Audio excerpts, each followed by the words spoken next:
చూస్ country delight live better. ఇప్పుడే country delight యాప్ని download చేసుకోండి. నమస్తే, నేను విజయ్. ఇండియా పాకిస్తాన్ మధ్య అది వార్ అయినా సరే లేదంటే క్రికెట్ మ్యాచ్ అయినా సరే వార్ వన్ సైడే. అయితే రేపు ఆసియా కప్ ఫైనల్లో కూడా పాకిస్తాన్ని చిత్తుగా ఇండియా ఓడించబోతుంది. అయితే ఈ మ్యాచ్లో టాస్ ఎంత ఇంపాక్ట్ చూపించే అవకాశం ఉంది, దీని గురించి మాట్లాడదాం. ఆన్లైన్లో ఉన్నారు స్పోర్ట్స్ అనలిస్ట్ సుధీర్ మహవాది. నమస్తే సుధీర్ గారు. నమస్తే విజయ్, చెప్పండి, ఎలా ఉన్నారు? ఎస్.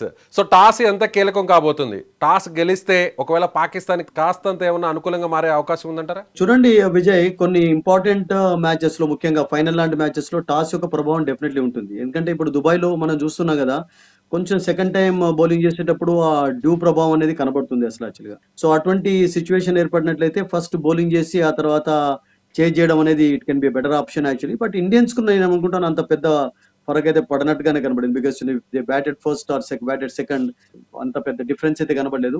బట్ అబ్సల్యూట్లీ ఒకవేళ కొంచెం వికెట్ పైన మాయిశ్చర్ ఉంది, కండిషన్స్ కొంచెం బౌలర్స్ కు హెల్ప్ఫుల్ గా ఉన్నాయి అంటే ఎక్స్ప్లాయిట్ చేసుకోవడానికి మీడియం పేసర్స్ కు మంచి ఒక అవకాశం అనేది ఉంటుంది. సో ఆ విషయం డెఫినెట్లీ నేను అనుకుంటాను కొంచెం జాగ్రత్తగానే ఉండాలి ఆ విషయంలో. డెఫినెట్లీ ఏ టీం అయినా కానీ టాస్ అనేది అబ్సల్యూట్లీ మీరు అన్నట్టుగా ఇంపార్టెంట్ మ్యాచెస్ లో కీలకంగా ఉంటుంది. ఇక మిడిల్ ఆర్డర్.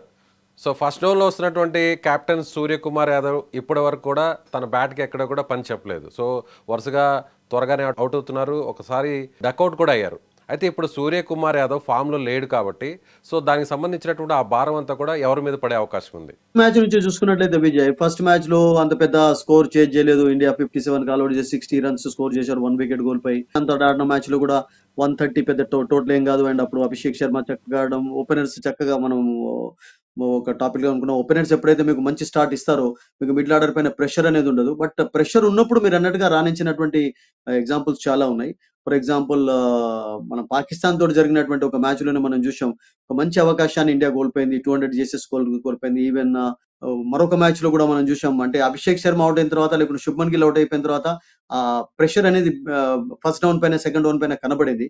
సో ఇప్పటి వరకు నేనేమనుకుంటానంటే have they really been tested actually. ఎందుకంటే మీకు ఓపెనర్స్ 10 ఓవర్స్ వరకు ఆడుతున్నారు, 14 ఓవర్స్ వరకు ఆడుతున్నారు, మిగతా ఛాన్సెస్ రావటం లేదనేది కూడా ఒకటి క్లియర్ గా మీకు విండో కనబడింది. బట్ మీరు అన్నట్టుగా విజయ్ అవకాశం వచ్చినప్పుడు Suryakumar Yadav of course is a big match player. General గా బిగ్ మ్యాచెస్ లో చాలా చక్కగా ఆడుతుంటాడు. కెప్టెన్సీ నాకైతే చూడలేదు, but you never know actually. Tomorrow if others fail, he might click actually, because he's a fantastic cricketer actually. He's a very good player and pressure situations లో చాలా అద్భుతంగా ఆడుతుంటాడు. But he has led the team well actually. Important thing ఏంటంటే మంచి captaincy చేస్తున్నాడు, team win అవుతూ వచ్చింది, ఇప్పటి వరకు అయితే ఓడిపోలేదు అసలు యాక్చువల్ గా.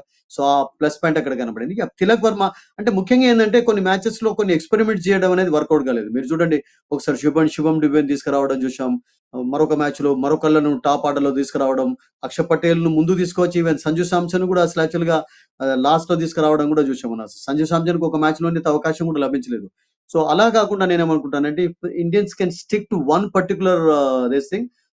ఎలా అయినా మీకు అభిషేక్ శర్మ శుభ్మన్ గిల్ ఆడుతుంటారు, first down Suryakumar is better. Or లేకుంటే ఫర్ ఎగ్జాంపుల్ ఏదైనా పించ్ హిట్టర్ కావాలి అంటే మీకు కొంచెం స్కోర్ పెంచడానికి, అప్పుడు you can think of bringing somebody in actually. So pinch hitter గా కూడా నేను అనుకుంటాను సంజు సామ్సన్ ఉపయోగపడతాడు మీకు. సంజు సామ్సన్ చాలా డౌన్ లో కాకుండా ఒకవేళ అతన్ని మీరు ఉపయోగించుకోవాలంటే టాప్ ఆర్డర్ లో ఉపయోగించుకోవచ్చు. ఆ ఆప్షన్ మీకు ఎప్పుడైనా ఉంటుంది. So Tilak Varma, I think Hardik Pandya has looked in good touch. Tilak Varma and Hardik Pandya పర్వాలేదు, కొంచెం మంచి టచ్ లోనే కనబడ్డారు, కొన్ని కపుల్ ఆఫ్ ఫినిషెస్ చక్కగానే చేశారు. బట్ సూర్యకుమార్ యాదవ్ విషయంలోనే మీరు అన్నట్టుగా కొంచెం వరింగ్ అది కనబడింది. Because is really not clicked as a batter. As a captain of course is been outstanding. అంటే తిలక్ వర్మ చూస్తే లాస్ట్ 3 మ్యాచెస్ లో కూడా చాలా మంచి పర్ఫార్మెన్స్ ఇచ్చాడు, ఏమంటారు? నో డౌట్ అండి, because you don't change his position. Because I think అతడు సెకండ్ డౌన్ లో అంటే ముఖ్యంగా క్లిక్ అయిపోయినాడు క్లియర్ గా. మంచి బ్యాటర్ గా అతనికి సెకండ్ డౌన్ లో రావడంతో ఒకవేళ ఫర్ ఎగ్జాంపుల్ టాప్ ఆర్డర్ లో మీకు శుభ్మన్ గిల్ త్వరగా అవుట్ అయినా, లేకుంటే అభిషేక్ శర్మ త్వరగా అవుట్ అయినా కానీ ఆ కెపాసిటీ అతనికి ఉంది. అంటే ఆడగలుగుతాడు, తర్వాత ఇన్నింగ్స్ చక్కగా పేస్ చేయగలుగుతాడు, స్ట్రోక్స్ ఆడగలుగుతాడు. ఒకవేళ ఫర్ ఎగ్జాంపుల్ కౌంటర్ అటాక్ చేయాలంటే కూడా కౌంటర్ అటాక్ చేసి కపుల్ ఆఫ్ సిక్సెస్ బౌండరీస్ సాధించే ఆ కెపాసిటీ అతనికి ఉంది. సో అందుకనే నేనేమనుకుంటానంటే తిలక్ వర్మను ఆ డౌన్ లో చేంజ్ చేయకుండా అదే డౌన్ లో ఆడించినట్టయితే అద్భుతంగా ఉంటుంది. బికాస్ సౌత్ ఆఫ్రికా నుండి నేను అనుకుంటాను ఒక T20 ప్లేయర్ గా అద్భుతంగా ఎదుగుతున్నాడు. అండ్ ముంబైకి ఆడడం అనేది మన అందరికీ తెలుసు విజయ్. అతనికి ఒక సోనెపే సుహాగా లాగా అయిపోయింది. తన స్కిల్స్ ను హోన్ చేసుకోవడానికి, ఒక మంచి బ్యాటర్ గా కావడానికి ఈ కెన్ బౌల్ ఆల్సో. అతని బౌలర్ గా కూడా ఉపయోగించుకోవచ్చు. Is a good fielder actually, is a useful player. But అతన్ని డౌన్ చేంజ్ చేయకుండా సెకండ్ డౌన్ లో ఆడించినట్లయితే that can always work out for him. So మొత్తం 11 మెంబర్స్లో బ్యాటింగ్ ఆర్డర్ ఏ ప్లేస్ వరకు ఉందంటారు? ఐ థింక్ అక్షర్ పటేల్ వరకు అద్భుతంగా ఉంది. మీకు డీప్ గా ఉంది ఇండియన్ బ్యాటింగ్ లైనప్. మీకు చూడండి ఓపెనర్స్ గా శుభ్మన్ గిల్, తర్వాత అభిషేక్ శర్మ, తర్వాత సూర్యకుమార్ యాదవ్, తిలక్ వర్మ, సంజు సామ్సన్, హార్దిక్ పాండ్యా, అక్షర్ పటేల్ వరకు 7th పొజిషన్ వరకు ఇండియాకి ఏం ప్రాబ్లమ్స్ అయితే లేవు అసలు యాక్చువల్గా. అందరు కూడా ఆడేవాళ్ళు. మీకు అద్భుతమైనటువంటి బ్యాటింగ్ లైనప్ ఉంది. వరుణ్ చక్రవర్తి, కుల్దీప్ నుండి మీరు అఫ్కోర్స్ బుమ్రా నుండి బ్యాటింగ్ ఎక్స్పెక్ట్ చేయలేరు కానీ, బట్ మిగతా వాళ్ళందరూ కూడా నేను అనుకుంటాను యూస్ఫుల్ ప్లేయర్సే అండ్ చాలా డీప్ లైనప్. అండ్ ముఖ్యంగా మీరు అక్షర్ పటేల్ అయితే ఎక్కడైనా ఉపయోగించుకోవచ్చు. అక్షర్ పటేల్ కూడా మనకు తెలుసు విజయ్, కపుల్ ఆఫ్ టోర్నమెంట్స్ లో, ముఖ్యంగా అంటే ఈవెన్ T20 వరల్డ్ కప్ లో కూడా వెస్ట్ ఇండీస్ లో జరిగినప్పుడు అతన్ని పించ్ హిట్టర్ గా టాప్ ఆర్డర్ లో తీసుకొని వచ్చారు. డిఫెన్స్ కూడా ఆడగలుగుతాడు, ఆ ఎబిలిటీస్ అతనికి ఉన్నాయి. ఒక మంచి ఆల్రౌండర్ అతను. అండ్ అతను ఈవెన్ పవర్ ప్లే లో కూడా మీరు బౌలింగ్ కు ఉపయోగించుకోవచ్చు, బ్యాటర్ గా కూడా టాప్ ఆర్డర్ లో తీసుకురావచ్చు.